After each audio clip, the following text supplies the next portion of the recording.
Where the trap be? We everywhere the trap be.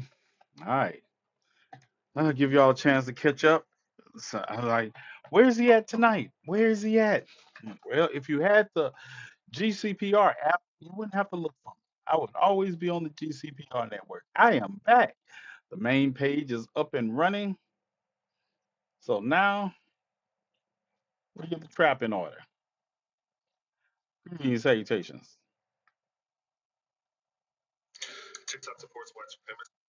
Yeah, yeah, we are here. We are us.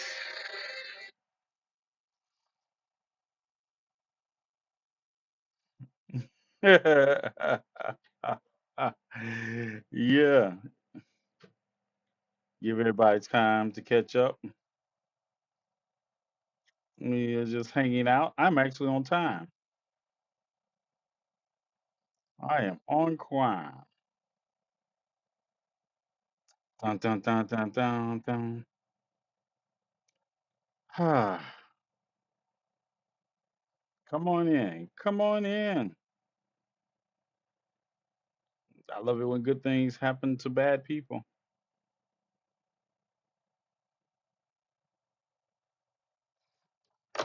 Oh, greetings and salutations, GCPR Network. This is your guy, T. Nathan, broadcasting, simulcasting on the radio, on his YouTube, and on his TikTok, on my main page, which I haven't been to in a minute. Yeah, it's been a minute since I've been on the main page.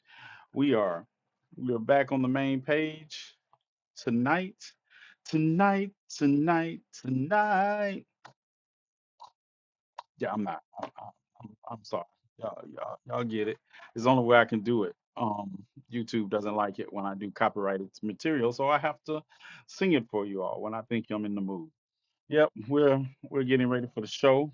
Conversation with T. Nathan, giving everybody a chance to catch up with me on my main page because we have not been on the main page all week because TikTok doesn't like it when I call people Nazis. So we haven't been over here. Don't know how long it lasts, but we'll see. We'll see. And while everybody pours in, let's get to my theme song. Yeah, I have a theme song. Let's get it.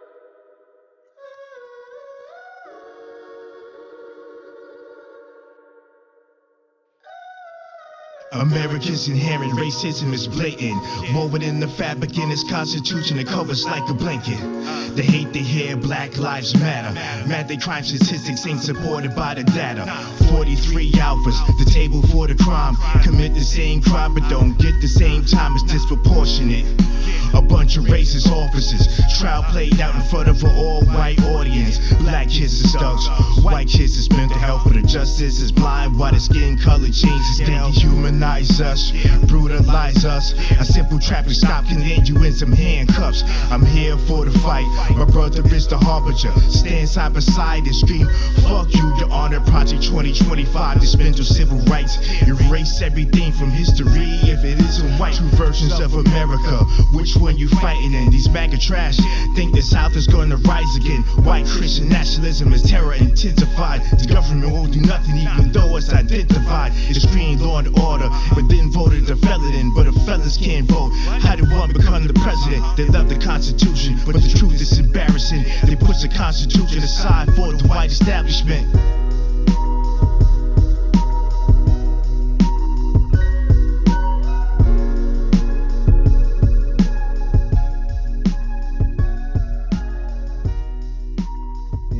Yeah. Greetings, salutations.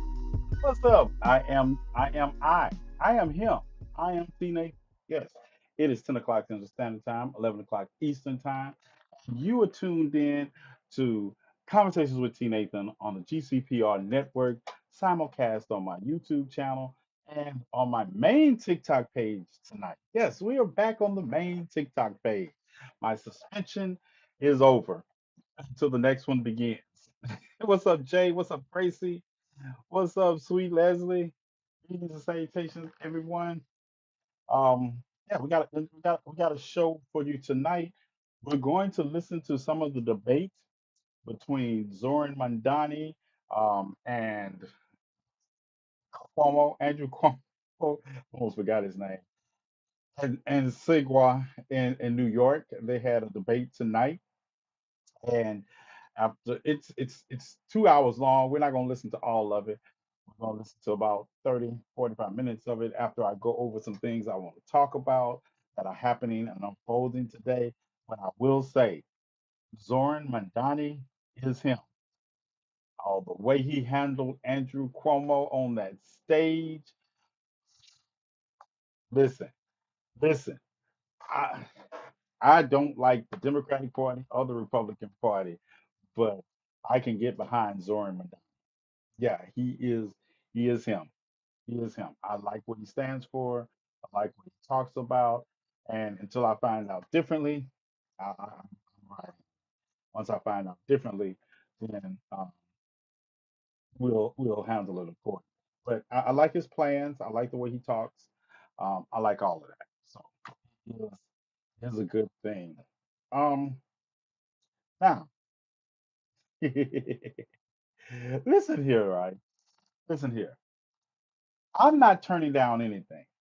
You know how people are always talking about let's turn down the rhetoric, let's turn down the temperature. I'm not turning down anything. Yeah, I'm not. And I'm gonna tell you why. To try to do this in 15 minutes so I can get to the debate. But y'all know who Carolyn Levitt is. Levitt is, right? She's the press secretary for the House President Donald Trump, right? She's his press secretary. Let's take a listen to what she said today. Why they're saying everybody needs to turn down the temperature. Proved that the Democrat Party's main constituency are made up of Hamas terrorists, illegal aliens, and violent criminals. That is who the Democrat Party is catering to, not the Trump administration and not the White House and not the Republican Party, who is standing up for law-abiding Americans, not just across the country, but around the world. And that's Y'all heard that, right? Did y'all hear that? Did y'all hear that? That they are the Democratic Party is the party of Hamas terrorists. You can't make this up, right? You can't make this up. You could try, but it just doesn't. You just can't make it. I heard that and I was like, aren't y'all supposed to be turning down the rhetoric? Aren't y'all supposed to be turning down the rhetoric? Doesn't look like they were turning it down to me. Also, let's talk about something I know you all like. I know because I'm that guy. I'm that guy. Right. So let's see. I don't want to do this first.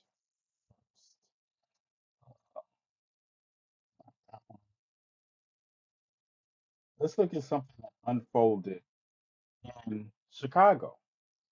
This unfolded in Chicago, and I always talk about how people are sitting out and they don't have a dog in this fight. Black people that are saying that and saying how a situation that is affecting, impacting immigrants in this country is not going to affect black people. Y'all remember that?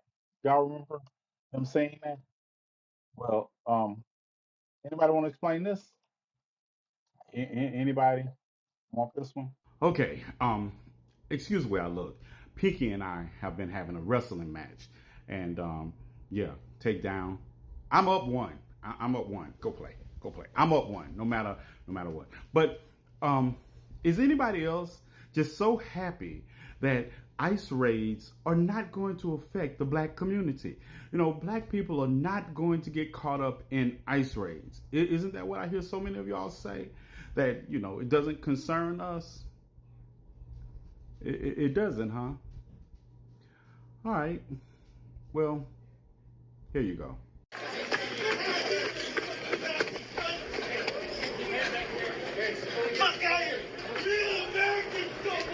get the fuck out of here! Get the fuck out of here! He's a citizen! He's a citizen!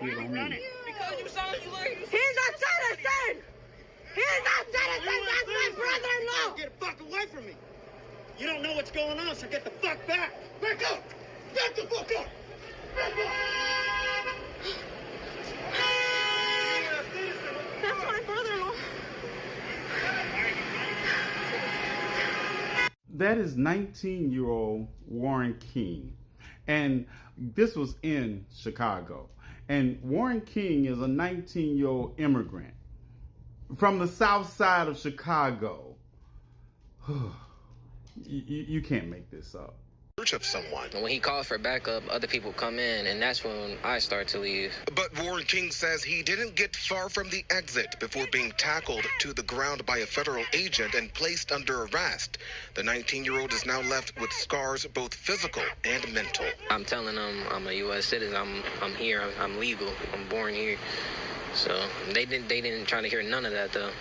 Somehow, 19-year-old Chicago native Warren King fit the description for Border Patrol.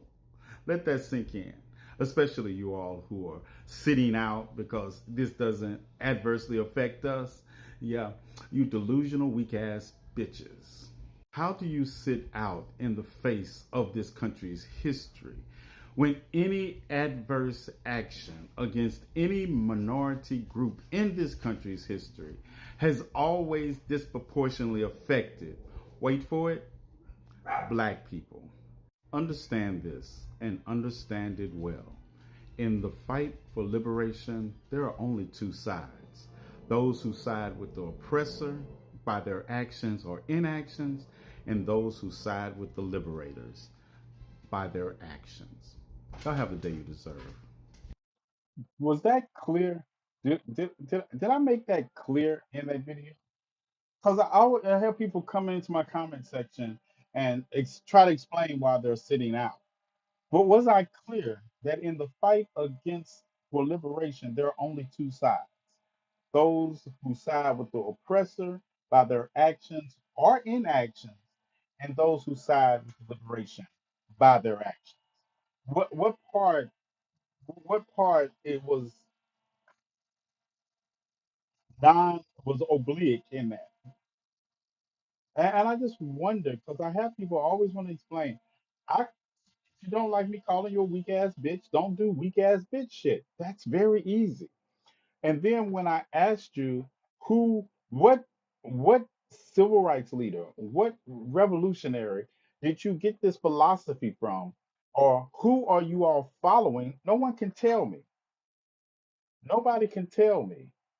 But they always can tell me, well, we're just going to sit this out because we don't want to get, we don't want the National Guard turned on us. So you all are okay. Number one, I don't know where that, those are your two choices: getting the National Guard turned on you or hiding under your couch. But what kind of strategical leadership are you all listening to? What kind of strategical leadership are y'all listening to when you are you are content to be? I don't come from a bloodline of cowards, so I don't identify with you all. I, I do not come from a bloodline of cowards, so I don't identify with you all. So keep your, I don't know what to tell you because at no point in time did I tell anybody to go out there and stand in front of a bullet like you're the British Foreign Legion in the 1800s. What's up, attorney of mine? I've been loving your content lately.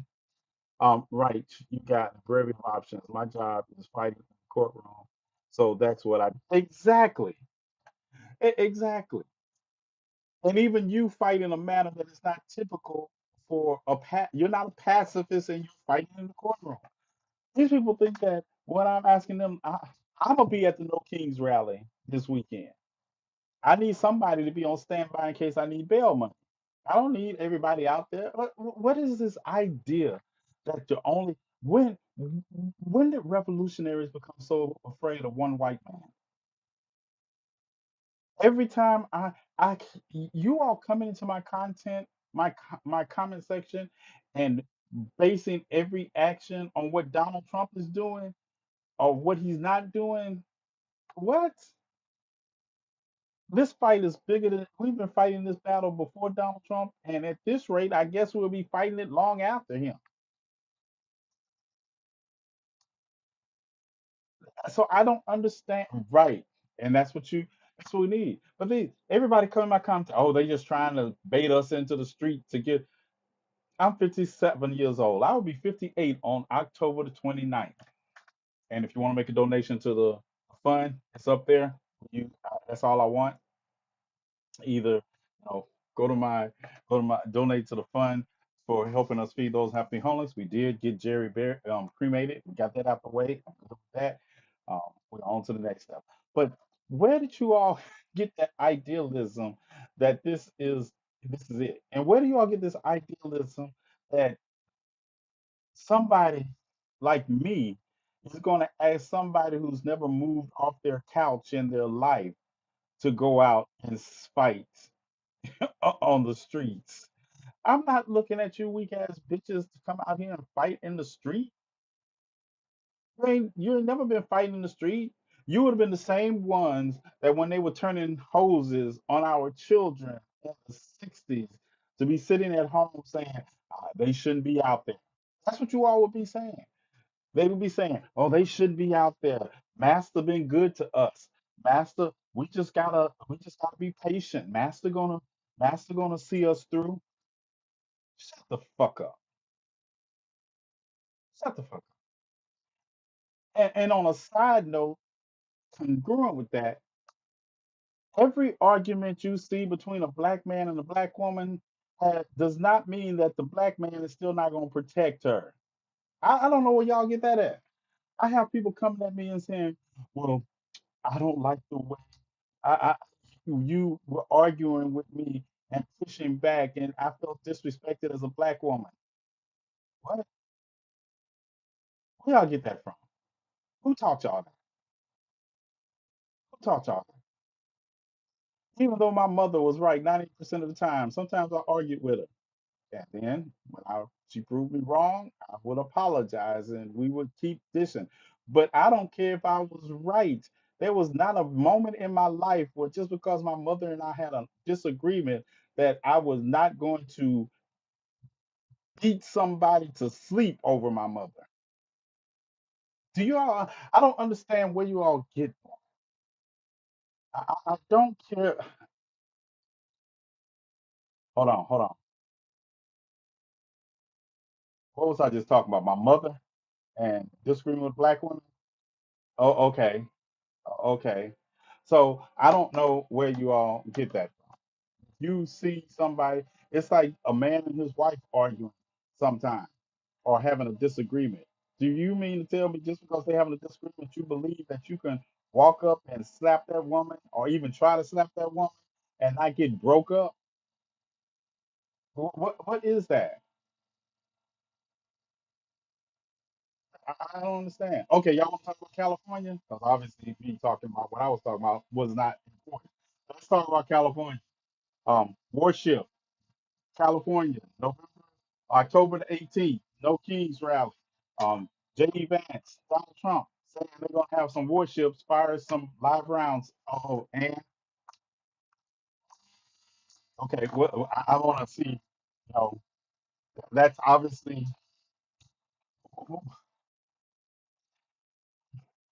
Where do I even go with this? I mean, that's what's the point?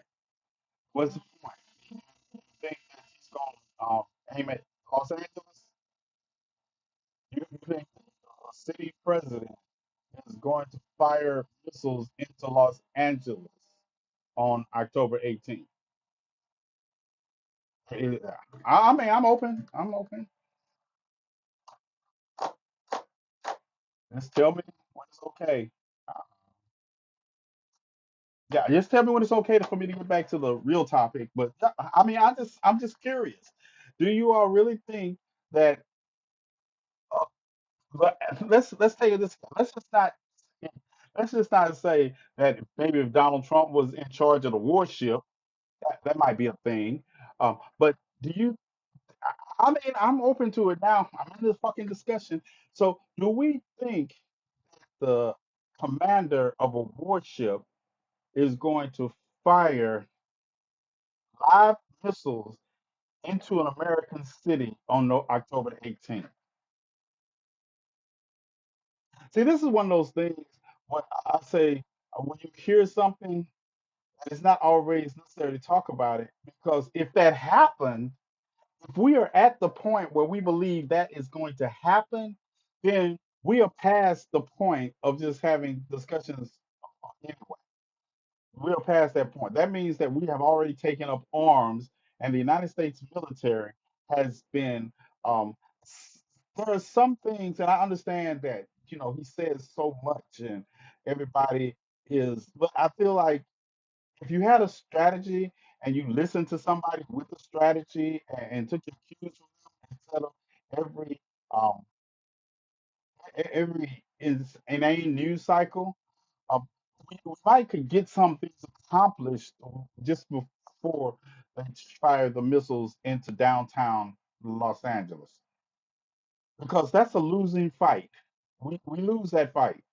If the if you all, I guess, if you all watch things like I do, like I watched Pete Hegseth have the meeting with all the admirals and the generals that he told to come to Washington at his beck and call, and I know people in the military and that work in the Pentagon, and I watched the reaction. If you watch that whole speech, I could play it for you all, but it's like 45 minutes of your life that you can get back. But if you watch that whole speech and you watch the reaction of those generals and admirals, yeah, their wheels were spinning. Most of them, their wheels were spinning. Even the staunchest white supremacists has family in the United States, and they're just not going to turn military weapons on cities like that. It's one thing to send in the National Guard on the ground. There's a whole nother thing when you talk about firing missiles. So that's a talking point. That's like believing that 3 inches is six. I don't know. That's why I don't talk about some things. Some things I don't talk about because they have no basis in reality at this moment.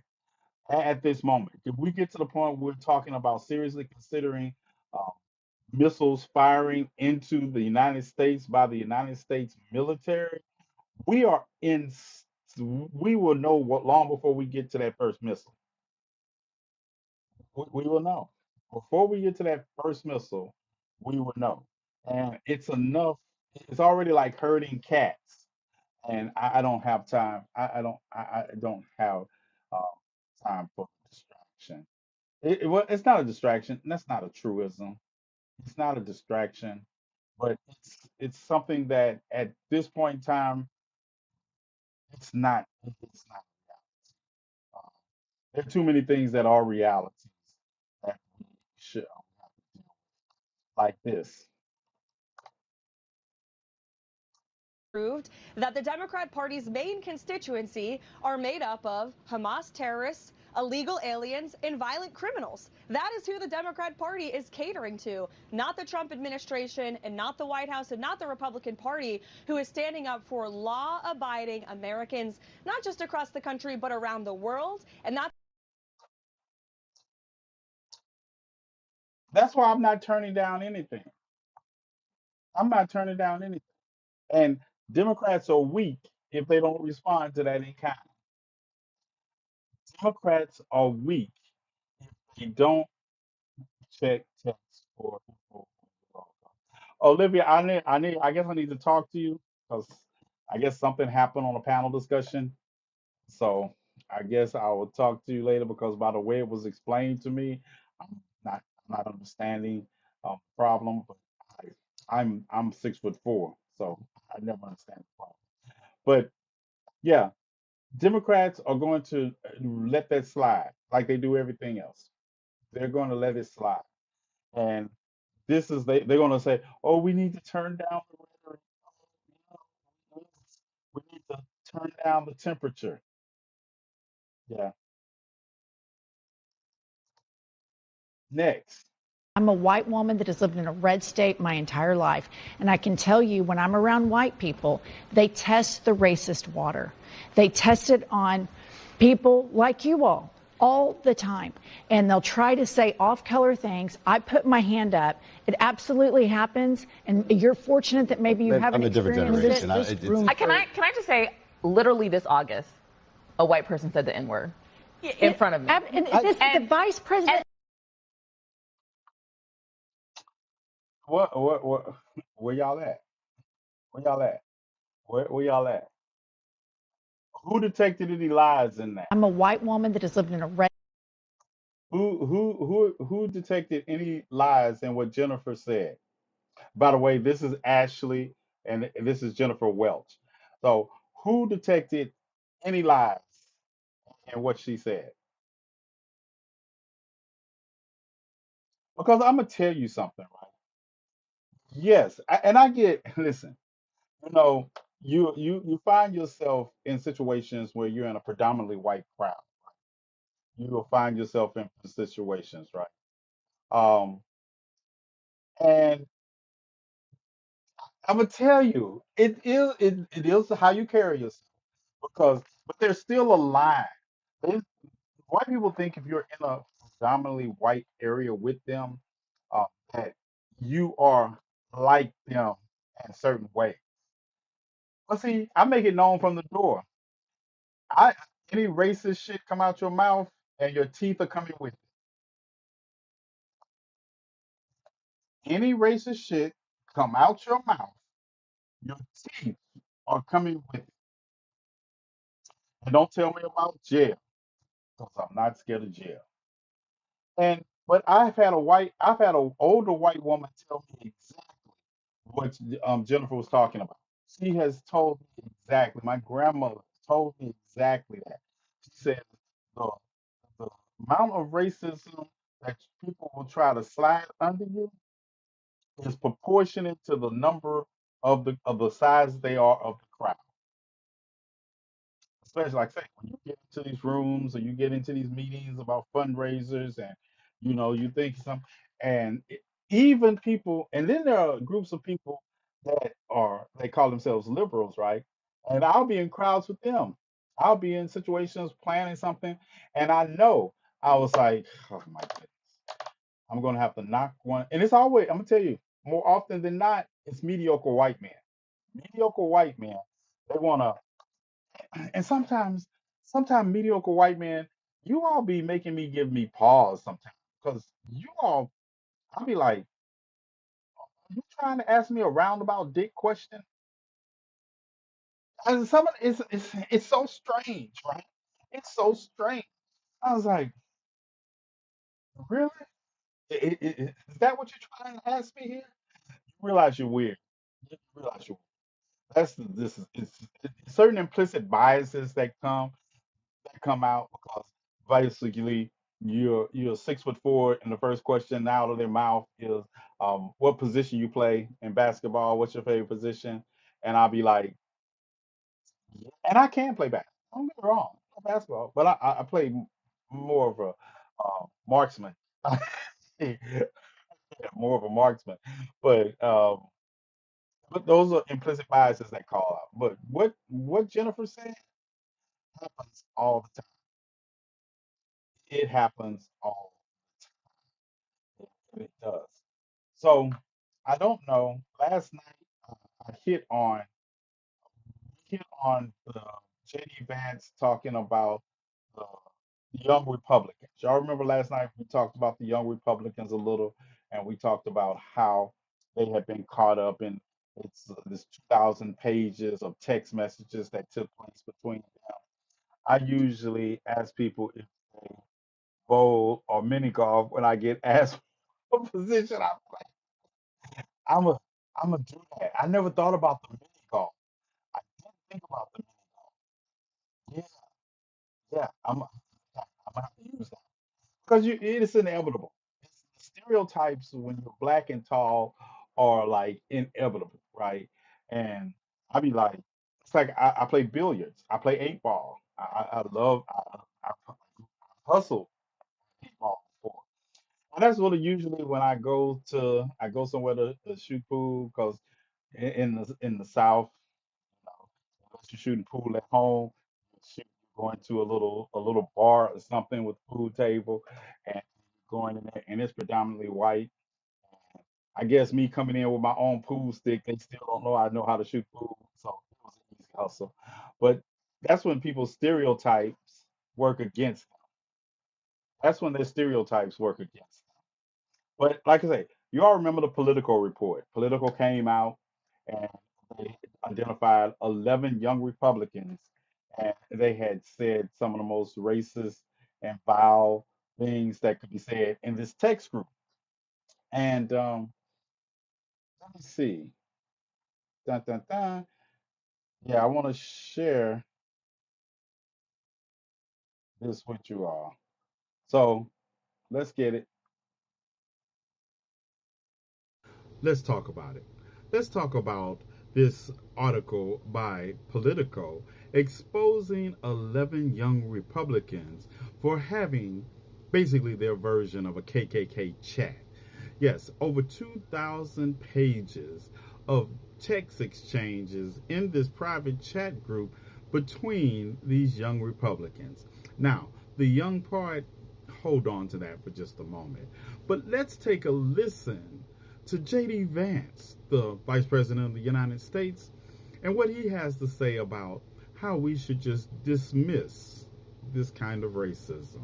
By focusing on what kids are saying in a group chat, grow up. I'm sorry, focus on the real issues. Don't focus on what kids say in Listen group to chats. him. But Listen. there's another angle to this that I just have to be honest about. I mean, I'm like an old guy at this point. I'm 41 years old. I have 3 kids. I grew up in a different world, right? Where not most of the stupid things that I did when I was a teenager and a young adult, they're not on the internet. Like, I'm going to tell my kids, especially my boys, don't put things on the internet. Like, be careful with what you post. If you put something in a group chat, assume that some scumbag is going to leak it in an effort to try to cause you harm or cause your family harm. But the reality is that kids do stupid things, especially young boys. They tell edgy, offensive jokes. Like, that's what kids do. And I really What kind don't of want us to kids grow you up in a got? country where a kid telling a stupid joke, telling a very offensive stupid joke, is cause to ruin their lives. And at some point, we're all going to have to say, enough of this BS. We're not going to allow the worst moment in a 21-year-old's group chat to ruin a kid's life for the rest of time. That's just not okay. Like, we live in a Right. digital world. This stuff is now etched in stone online. We're all going to have to say, you know what? No. We're not doing this. We're not canceling kids because they do something stupid in a group chat. And if I have to be the person who carries that message forward, I'm fine with it. Well, that's interesting, and we're going to break it down in just a moment. But I wanted to point out that this is the Charlie Kirk Show that J.D. Vance is now the new host of, while also Vice President of the country. He does have time from the White House there to do the Charlie Kirk Show. Yeah, that's not missed. I guess talking out the side of your neck gets your show a new host. But I digress. Moving right along. Now, J.D. Vance said, he's 41 years old, and we shouldn't be worried about what 21-year-old boys say in their group chats. Well, see, here's the thing. One of the 11 participants in the group chat, the oldest, is Joe Maglingo here, and he's 35, just 6 years younger than J.D. Vance, from New York. And 35-year-old Joe here is an employee of the New York State Unified Court System. Joe didn't mind throwing around racial slurs in the group chat, nor did he mind talking about gas chambers. Y'all know what If that you means, know, right? then you know. Y'all know what I that couldn't means. find anybody in this group chat that was My homeboy. 21.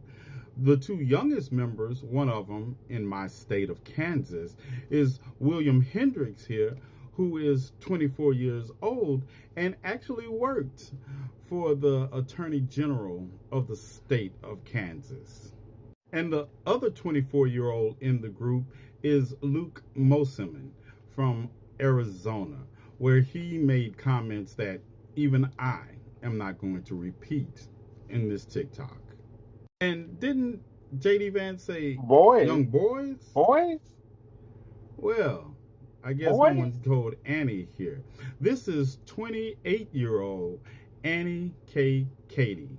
And she responded to a message in the group chat about the gas chamber, if you know, you know, about how she would like to watch people burn. And of course, there's another representative Another on this Kansas. list from the state I now live in, Kansas, Alex Dreyer here. And he is 29 years old and made good use of white supremacist numbers like 1488 and a couple of others associated with Adolphus's group. Y'all know Y'all who do know adult. who Adolphus is, right? Right. And easily one of my favorites is 31-year-old Peter Gunn. And Peter referred to black people as not just monkeys, but the watermelon people. We know And the he watermelon also people. proclaimed his love for Adolphus. Yeah, can't make this up. And is this one of the kids that JD Vance was talking about? 27-year-old Samuel Douglas. And guess what Samuel Douglas is? Yes, he is a senator, a sitting senator in the Vermont Senate. Yeah, Vermont Senate. Kid, right? Now, he has issued an apology, but he's still a senator. And I think it's very telling that JD Vance referred to the person who leaked these text messages as the scumbag and not the people who made them. Yeah, I mean this with the utmost disrespect possible. When one of these people get kirked, I'm going to have the same reaction I did to the original. Now, y'all have the day you deserve, and may the ancestors judge you accordingly. And that's dresses and swords. And I think Jackie, yeah, Jackie Brown. Listen, listen. I was looking at those pictures, and I was like, y'all have had a hard 20s. Those didn't they look old? Didn't they look old? They've had hard 20s. They're not in college. They're not in high. These are people that are working in the Republican Party. Like I told you, William Hendricks, he worked for the Secretary of State, Attorney General of my state. He worked. All of them worked in positions. Uh, the first one I showed, he worked in the New York State uh, court system. These people are not children. And if you just listen to JD Vance, you would think somebody was like 14, 17 years old. You think of the young Republicans. No, I don't know how. I don't even know what the cutoff for the young Republicans are. Because man, 30, 35 years old. And didn't he look older than me?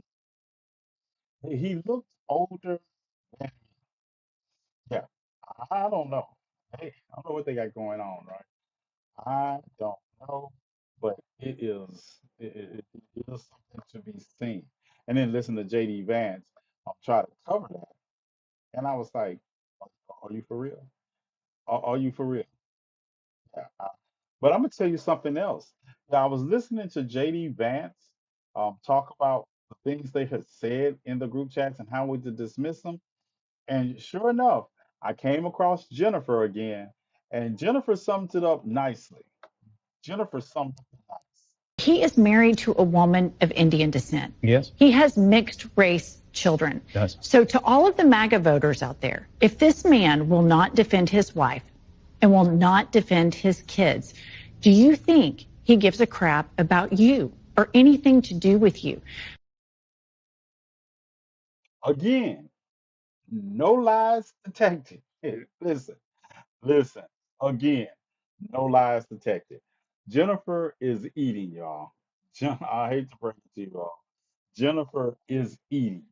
And she is, she did that. You all remember when racist was going after his family. Racist was talking about his wife is a good one, and he did not do anything to defend his wife. Did not say anything to defend his wife. I would have told you. It couldn't have been me. Couldn't have been my sister because she would have been filing for divorce before the election even took place, right? You out here hobnobbing. They look older than their grandparents. They look old. They look old. Now we're gonna take a. I want to take a moment and Um, I want to watch. I want to share some of this with you all. Um, hopefully, Government Affairs reporter Melissa Russo, senior politics editor at Politico Sally Goldenberg, and Telemundo 47 anchor Rosarena Breton. This is a 2-hour debate live on all NBC New York and Telemundo 47 streaming and digital platforms, Politico.com, Telexitos, and YouTube. The first hour is also live on Channel 4 and Telemundo 47. We do have a few rules for the candidates. For traditional question and answer, you'll have 1 minute to respond, and we'll offer 30-second rebuttals at the moderator's discretion. We'll also be asking questions where we will be looking for shorter answers. We also reserve the right to cut off your microphone if you ignore the rules, but candidates, you know we don't want to do that. The goal is for you to hear each other and for New Yorkers to hear everything you have to say. Good luck. We'll begin with Melissa Russo. Thank you, David, and good evening, gentlemen. Thank you for being here. We begin tonight by asking you to do what every mayor dreams of, and that is to write your own headlines. Imagine it's January 2027, and you have been in office for exactly 1 year. We would like you to quickly give us one headline about what you think your biggest accomplishment will have been in year number 1. We'll begin with you, Mr. Cuomo. First, thank you very much for sponsoring the debate and having all of us. The one headline, how many characters in the headline? You know, you're familiar with headline length. Rent down, comma, crime down, comma, education scores up, comma, more jobs in New York City. Now we're getting maybe a little over the average headline length, but optimism high. Thank you. Mr. Sliwa. Curtis Sliwa is without his iconic red beret because I'm talking to the people of New York City. Do y'all know who he is? Do y'all have I don't know if any of y'all anyway, it's national. It's not just in New York. But do you all know who the Red Beret, the Guardian Angels are?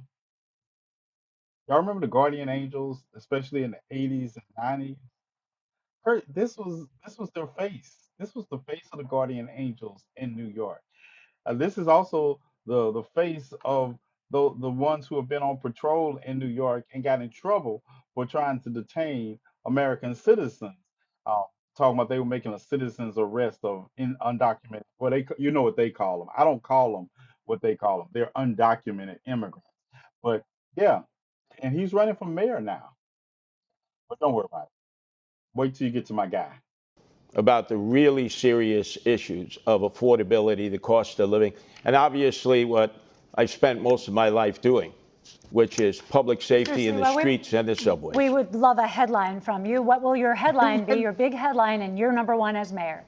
Curtis Sliwa exceeds all expectations and looks very mayoral tonight. Mr. Mamdani, you've had some time to think about it now. What's your headline? It's a pleasure to be here, first of all, and I really want to thank the moderators and the opportunity to speak directly to New Yorkers about this moment in time and our opportunity to transform the most expensive city in the United States of America. The headline would read in about a year, Mamdani continues to take on Trump, delivers on affordability agenda for New Yorkers. Thank you, Mr. Mamdani. Sally? Thank you, Melissa.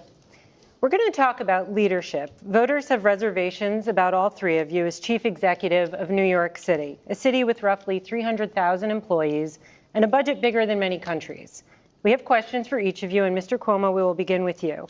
As a former governor of New York, you obviously have the management experience, but you resigned from office amid sexual harassment and COVID-related scandals. Why should voters now trust that you have the character to be mayor? You have 1 minute. Good. Well, thank you very much, and thank you for the question. First, you are right. I left office. There was a report that was done that had allegations of harassment. I said at the time it was a political report and that there was no basis to it. It was then sent to 5 district attorneys. They all reviewed it. They found nothing. It was then litigated for 5 years. I was dropped from the cases. So none of that came to anything. When it comes to executive experience, I've run the Department of Housing and Urban Development, built housing all across the nation. I was governor for 11 years. The budget is double what it is in New York City, and I got government to work. I passed groundbreaking laws, minimum wage, paid family leave, built projects that had never been built before. This is no job for on-the-job training. And if you look at the failed mayors, they're ones that had no management experience. Don't do it again. With Root Insurance, it's easy to save I couldn't because your download driving it, is the so- #1 factor in your rate. You could save hundreds on your car insurance, and it only takes minutes to file a claim through the app. So you save. Thank you. I couldn't Christina? download it Thank you, because it Sally. was on. In the at the theme time. of leadership, Mr. Mandani, you work as a foreclosure prevention counselor for winning seat in the state assembly. You have no substantial management experience. How are you ready to lead the nation's largest and greatest city in the world in one day? You have a minute. You know, I have the experience of having served in the New York State Assembly for 5 years and watching a broken political system, the experience of seeing a governor in Andrew Cuomo who would rather have served his billionaire donors and the working class New Yorkers who voted for him, and the experience amidst all of that of fighting and winning for working class taxi drivers to free them from predatory debt and delivering the first free bus lines in New York City history, and in working with unions and working class New Yorkers to finally raise taxes just that little bit on Mr. Cuomo's donors to start to fully fund our public school. And more than that, I have the experience of being a New Yorker, someone who has actually paid rent in the city before I ran for mayor, someone who has had to wait for a bus that never came, someone who actually buys his groceries in this same city. And what all of that experience has shown me, which Mr. Cuomo can't seem to understand, is that it is far too expensive and far too hard for New Yorkers to afford to live in this city. And the definition of experience is not doing the same thing again and again and hoping for a different result. That's actually the definition of insanity. Thank you, Mr. Mamdani. If I can, I think I was invoked. Yes. In other words, what the Assemblyman said is he has no experience. And this is not a job for someone who has no management experience to run 300,000 people, no financial experience to run $115 billion budget. He literally has never had a job. On his resume, it says he interned for his mother. This is not a job for a first-timer. Any day, you could have a hurricane, you have, God forbid, a 9/11, a health pandemic. If you don't know what you're doing, people could die. Mr. Mamdani, you want to respond? And if we have a health pandemic, then why would New Yorkers turn back to the governor who sent seniors to their death in nursing homes? That's the kind of experience that's on offer here today. What I don't have in experience, I make up for in integrity. And what you don't have in integrity, you could never make up for in experience. Yes. May I? First, what you said was totally false, as you know. Which part was false? During COVID, everyone did whatever they could in this state. And there have been numerous investigations where they've gone through it and they said we followed federal guidance. But yes, people died during COVID. And my heart breaks for everyone that died in this state and across this nation. But just to be clear, just to fact check that, there is a criminal investigation reportedly underway at the DOJ about your testimony to Congress about your nursing home record. Yeah, but that is a political issue with the Congress. They made a referral, which has gone absolutely nowhere. But there have been multiple investigations where the DOJ found that the nursing home investigation was politically motivated. Okay, we're going to move on. We might have time to come back to it. I do need to move on to Mr. Yeah, but may I just finish my rebuttal? But the Assemblyman still says he has no experience to do the job. Okay. Thank you, Mr. Cuomo. Mr. Sliwa, as founder of the Guardian Angels and as a radio host, you've been a well-known figure in New York City for decades. But you also lack substantial management experience. So how are you prepared to be the chief executive officer of New York City? You have 1 minute, Mr. Sliwa. First of all, I created the Guardian Angels to provide public safety in the subways and streets when government was incapable of doing so. I didn't do it to get a title or a paycheck. Secondarily, I don't declare myself to be all-knowing. I will hire the very brightest and best in their fields who have dedicated their lives to trying to improve the city of New York or the state or the federal government or the private sector. But what I will say is, thank God I'm not a professional politician. We have the architect and we have the apprentice of no cash bail, which has been a disaster. We have the architect and the apprentice here of Raise the Age. My own son was almost killed because of that in a gang attack. We have the architect and we have the apprentice of Close Rikers Island, which would just release criminals in the street. Thank God I'm not a professional politician because they have helped create this crime crisis in the city that we face, and I will Thank you, resolve. Mr. Sliwa. Thank you, Mr. Sliwa. Candidates, President Trump has expressed intense interest in this election and in all of you personally. Mr. Mamdani, the president called you, quote, my little communist. Mr. Sliwa, he said you're, quote, not exactly prime time. And Mr. Cuomo, he has been critical of you, but said you have always gotten along.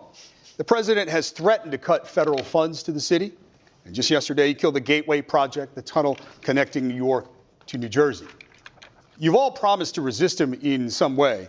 What would you say in your first official call with the president to set the tone for your relationship moving forward? We'll give you a minute for this. We'll start with you, Mr. Mamdani.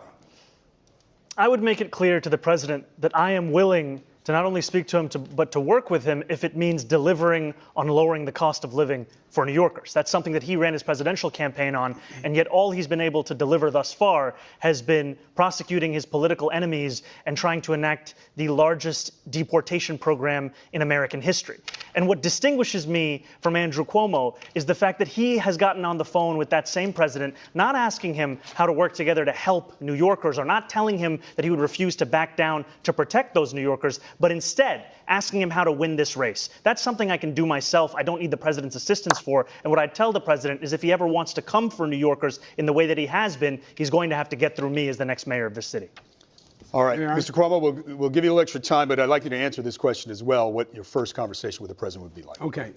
First, I never had a conversation with the president that the Assemblyman is talking about. But he has a distant relationship with the truth. I would say to the president in the first conversation, look, we have had many, many battles. We fought together every day during COVID. And the battles were bloody. And I'd like to avoid them. If you come after New York, you know what I'm going to do. You know it's going to be ugly. And my chances are almost 50-50, even though you're the president. I'd like to work with you.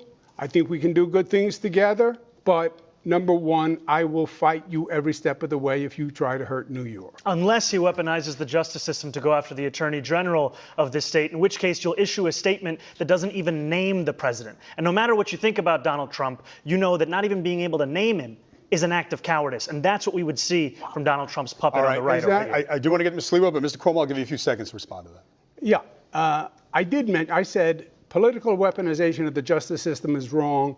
Both sides do it. It's wrong when Donald Trump does it. It's wrong when they did it to Comey. It's wrong when Comey did it to Hillary. It was wrong when it happened to Tish James. Thank you, Mr. Cuomo. I want to give Mr. Sliwa a chance to answer this. Mr. Sliwa, in your first official conversation with the president, what would you say to set the tone? Well, first of all, there's high levels of testosterone in this room.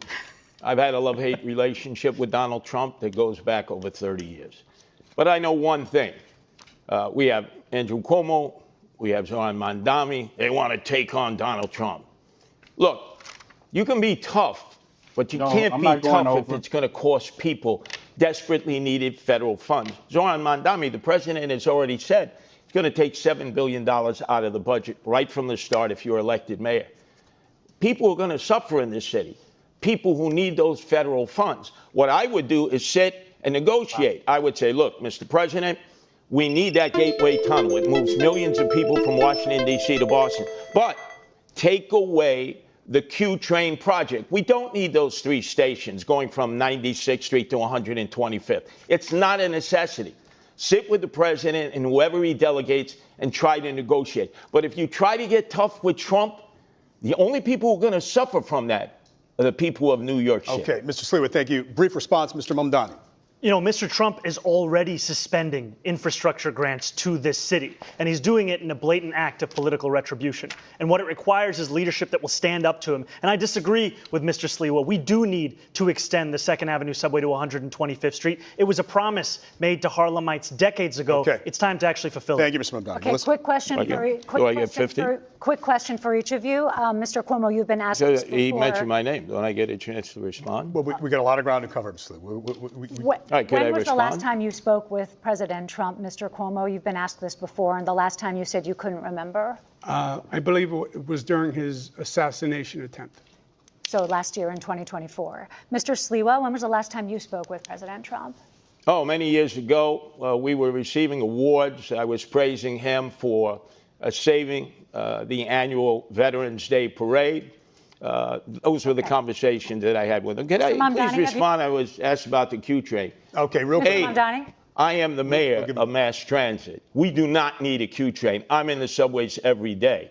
We have more than a capable system of transporting people. Thank you, Mr. Cleveland. The infrastructure needs to be fixed in the system that we have. Mr. Mamdani, have you ever spoken with President Trump? No. Okay, there you go. Sally. Thank you. Mr. Cuomo, a follow-up to that. President Trump has spoken positively about you and your candidacy, even as his Justice Department, as we've noted, is reportedly investigating you for allegations you lied to Congress over your COVID record. Given that dynamic, how would you be able to stand up to this White House? How are you not compromised? And just take into account that New Yorkers are troubled by what they view as a compromised relationship the current outgoing mayor has with the president. Yeah. First, you're wrong when you say there's any investigation of me. That's not true. Do you have evidence there is no investigation? I've heard absolutely nothing. Congress did a press release. They said they sent a letter to the Department of Justice, which they do routinely to generate press, and that's what that is. I fought Donald Trump. He investigated me repeatedly with the Department of Justice. The Department of Justice Inspector General said that it was actually politically motivated. That does not back me up. When I'm fighting for New York, I am not going to stop. And I'll tell you something else. If the Assemblyman is elected mayor, Donald Trump will take over New York City, and it will be Mayor Trump who runs New York City. We have to move on. Just a very quick follow-up, yes or no. You're saying unequivocally the Justice Department is not investigating you, correct? Make some coffee with me while I show you an easy way to renovate without touching your savings. Let's talk about renovation financing. It can be so frustrating, right? I have one. All right, it's a good place. Hey, GCPR, we are I'm gonna turn it over a minute early because I know y'all will get into the next round and you all will be wanting to hear it, and I'll be wanting to not cut it off, and then we'll look up and DJ will be 15 minutes sitting there twiddling his thumb. We'll catch you all tomorrow for the last show of the week. Thank you for joining us. Remember, a random act of kindness. Tell somebody you love them, and I hope they tell you you love them back. Tomorrow, 10 o'clock Central Standard Time, 10 o'clock Eastern Time. Same Wakanda station, same Black Panther time. We're out of here, GCPR, and the rest of you all, we're going to watch some more of the debate. We're definitely going to get back to some more of the debate. And let's get it. Yeah, you are telling you, Mamdani is the truth. I mean, how many of y'all see that already? How many of y'all see that this man is the truth? He is able, he's quick on his feet. He is able to annihilate him. That's my uncle or something. He's able to deflect incoming fire and return fire, but both of them at the same time. I've heard absolutely nothing. They could be, and you might not have heard it, but okay, we'll move on. David? Okay, thank you, Sally. That is virtually impossible, by the way. Okay. But Mr. Cuomo, you did put out an ad the day after the news first broke in the New York Times that you were under investigation, calling it a political investigation, saying they were coming after you as they had to, after other Democratic politicians. You haven't denied this previously. That the Republican Congress was. Yes, I believe they play politics with the justice system. Okay. I believe the Republican Congress does it. And I love the way, see, this is what I like. I love the way they fact check him in real time. They are on their job. You know, they'll be like, oh, don't fact check. I love how they fact checking him in real time. I believe Donald Trump does it. I believe the Democrats do it. And that's why I think people are sick and tired of the justice system and the politics. If you think that there's no difference between the Democratic Party and the Republican Party, then that's the candidate for you. If you think it's time to have a Democratic Party that actually stands up to Donald Trump and his billionaire-backed assault on working people, thank you, Mr. Mamdani. You're not a Democrat, right? You're not a Democrat. You're a Democratic socialist. We have you didn't vote for Kamala Harris, right? We have other ground to cover. No, we have other ground to cover. That's an incendiary charge. I want to be very. You may have a chance to address it, but we do. I'll be we have very a lot quick. of issues to get to with New Yorkers, Mr. Mamdani. I'll be very quick. You didn't say leave it blank in the Kamala I'll be very campaign? quick. I said leave it blank in the presidential primary because primaries are a place to air dissent. And like many Americans, I was horrified by the Israeli genocide of Palestinians. And if you want to look for me on the ballot, you'll find me as the Democrat. Mr. Mamdani, thank you. We have to move on. This week, the world is reacting to President Trump's Israel-Hamas peace deal and the release of the hostages. And many are cautiously optimistic about a lasting peace. Of course, the mayor has no direct role in foreign affairs, and we certainly have a lot of questions for you about city matters. But this war has been a major topic in the campaign, and there are criticisms about your positions in the past and how you envision leading on these issues as mayor. So we have questions for all of you, but first for Mr. Mamdani, because of something you said that's been generating headlines in the news today as we come into the debate yesterday on Fox News. You were asked if Hamas should lay down its weapons, key to the peace plan and ceasefire. And some say they found your answer confusing. You said, quote, I don't really have opinions about the future of Hamas and Israel beyond the question of justice and safety and the fact that anything has to abide by international law. And that applies to Hamas and that applies to the Israeli military. So for the voters tuning in tonight, Mr. Mamdani, what do you believe about Hamas and how lasting peace will be achieved? We know it's a complicated matter, but we'd like you to keep your answer to a minute if you could. Of course, I believe that they should lay down their arms. I'm proud to be one of the first elected officials in the state who called for a ceasefire. And calling for a ceasefire means ceasing fire. That means all parties have to cease fire and put down their weapons. And the reason that we call for that is not only for the end of the genocide, but also an unimpeded access of humanitarian aid. I, like many New Yorkers, am hopeful that this ceasefire will hold. I'm hopeful that it is durable. I'm hopeful that it is just. And for it to be just, we also have to ensure that it addresses the conditions that preceded this. Conditions like occupation, like the siege, and apartheid. And that is what I'm hopeful for. Yeah. If I may, that means from the river to the sea. I'm being marginalized out of this. I'm sorry. When it's a debate of three. Excuse me, Andrew. It's a debate of three. Do we acknowledge that? Three people? Mr. Sliwa, go ahead, and we'll give you a second. Go ahead, Mr. Sliwa. The President of the United States should have been applauded by you, Zoran Mamdani, and you, Andrew Cuomo, on the day that he brought together that international coalition that met in Egypt, that came from the Middle East and the Persian Gulf. I certainly applauded him for bringing peace to Gaza and trying to end the hostilities in the war between the Israelis and Hamas, so there can be peace between the Israelis and peace between the Palestinians.